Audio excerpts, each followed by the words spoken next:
Okay students, so today we are going to take the numericals on this power cycle. So we are starting here from the Otto cycle. You know what is Otto cycle? Otto cycle, it is the constant volume cycle. You can see this type of simple numericals in the exam also. So let's start with the numerical. So while attempting or solving any numerical, initially read the numericals completely and try to find out the given data. Okay.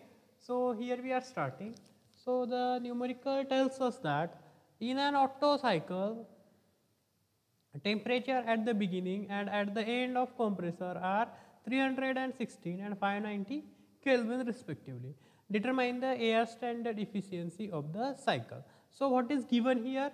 Given that the cycle, it is the Otto cycle, and beginning and end temperature means the T1 and T2, these two datas are given here. So the temperature of T1 is taken at 316 Kelvin and temperature of T2 is given as 590 Kelvin. And we know that this is the gamma, means isentropic index, and it is constant. So its value can be taken as a constant, and its value is 1.4. The value of gamma remains 1.4 in every numerical in any practical example, because this gamma is isentropic index and its value is remains same, which is 1.4. What we need to find out? We need to find out the air standard efficiency of cycle. As the cycle is the Otto cycle and we need to find out the efficiency, we know the formula for efficiency. It is 1 minus 1 by RC raised to the power gamma minus 1 here. So this is the formula for the efficiency of Otto cycle. So here we don't have that compression ratio RC. So we need to find out this RC first.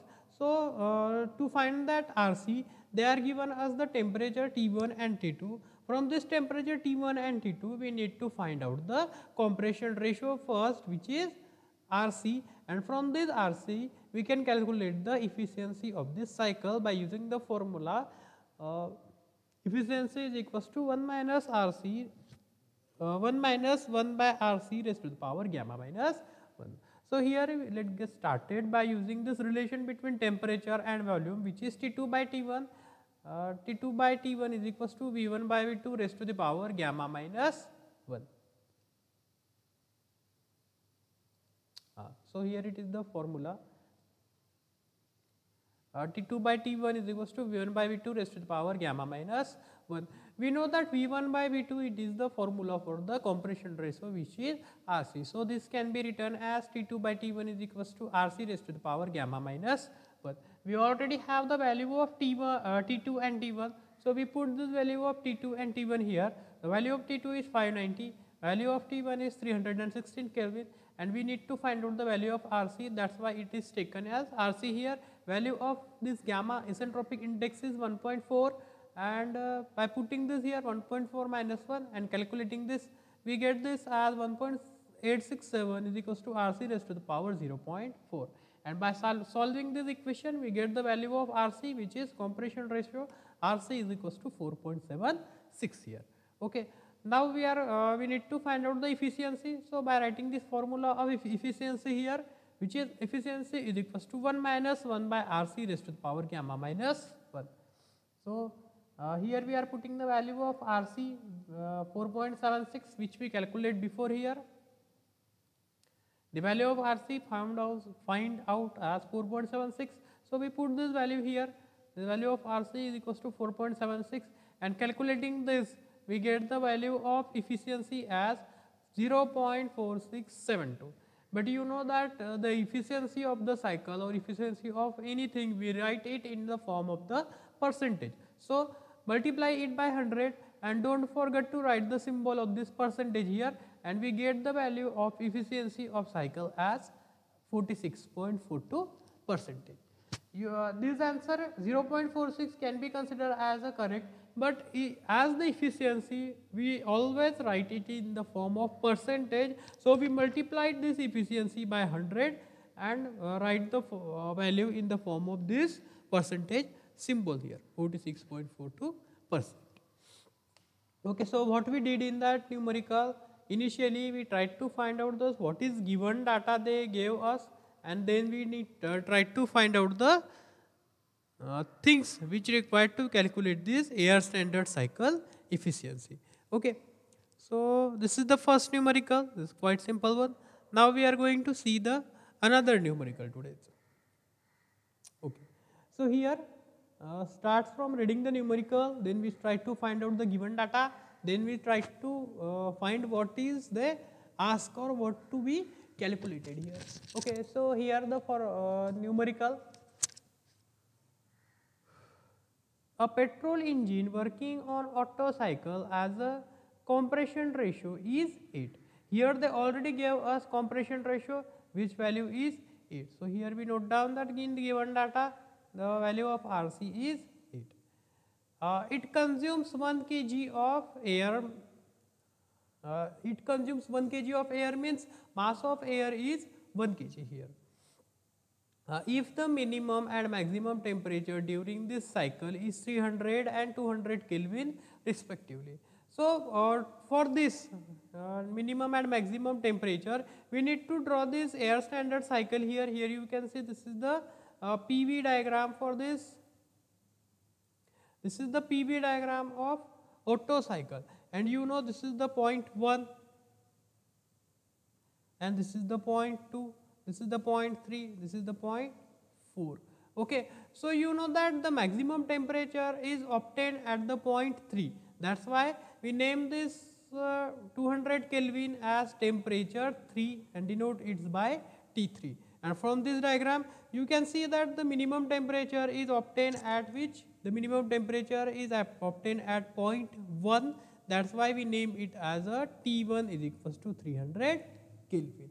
And they again provided us that specific heat at constant volume, which is 0.71 kilojoule per kg Kelvin of air. So we write CV, and also they provided us the isentropic index gamma, and value of gamma is 1.4. As we already discussed that value of gamma remains same throughout the practical example, as it is isentropic index and value remains 1.4 in each and every numerical. If they are not given the value of this gamma, then you need to consider it that gamma is equals to 1.4. And in the same numerical, they told us find the power developed by the engine.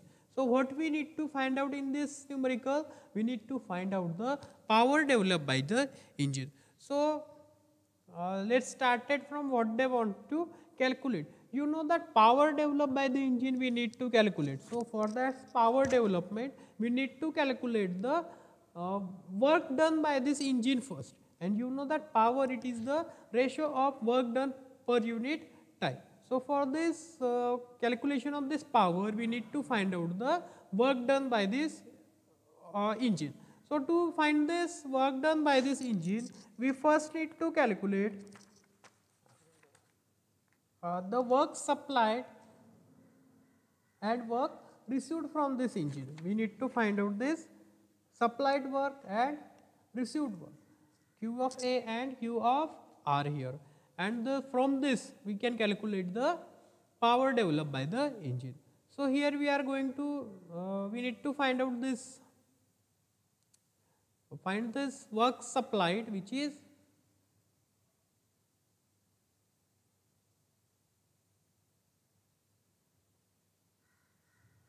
we need to find out this Q of A, and then this is Q of R here, and from this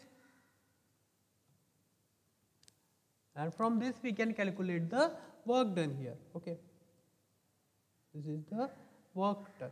You know that Q of A is supplied as this point here. So this will be the Q of A and this will be the Q of R. So difference between this is the work done here. Okay.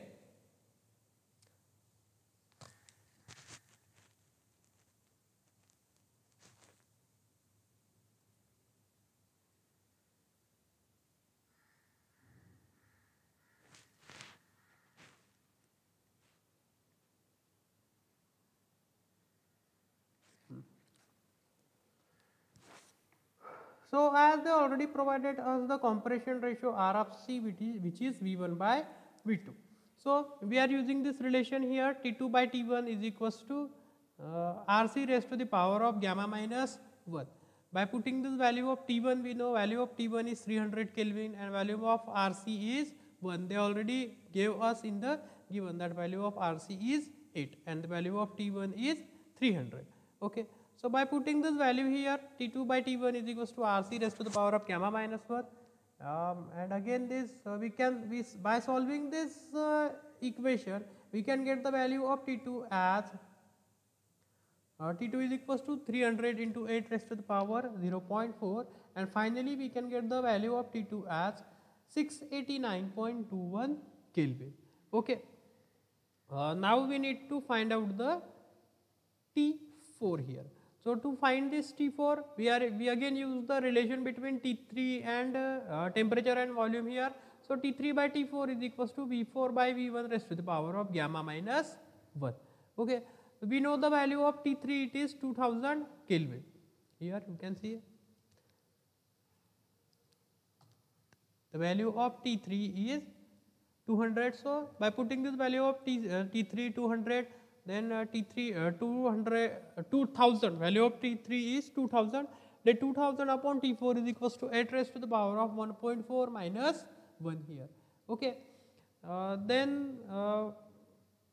Solving this equation here, finally we will get the value of T4 as 870.70 Kelvin here. Now we need to find out the work done, Q of A.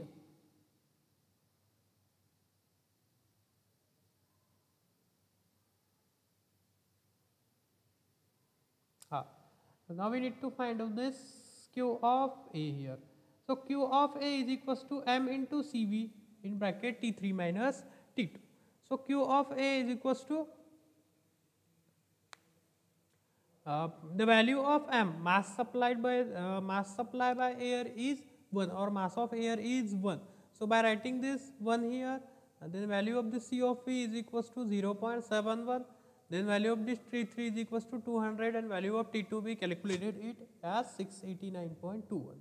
So this value of Q of A we get here as 930.66 kilojoule per minute here. Similarly for Q of R, we get this value of Q of R by using this formula here. Q of R is equals to M into CV T4 minus T1. So this value of Q of R becomes 1 into 0.71 into 870.55, which is calculated value minus 300. At 300 it is the given value. And this value of 0.71, which is specific heat at constant volume, it is already given inside the numerical. So by we get this value of this Q of R is equals to 405.09 kilojoule per minute. Now it's time to find out the work done. So the work done, it is the difference between this QA and Q of R is the heat supplied and the heat rejected. So the work done becomes Q of A minus Q of R means 930.66 minus 405.66 here. So the value of work done we get here as 525.05 kilojoule per minute. So this is the value we got in the form of the minute.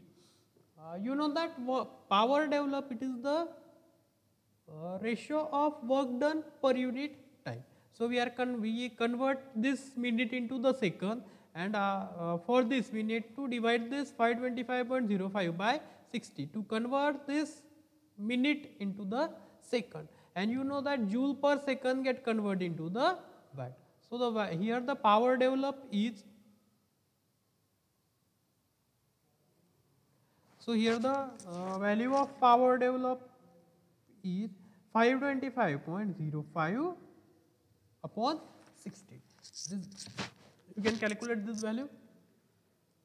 So we are stopping here, and in the next section we will see another two numericals.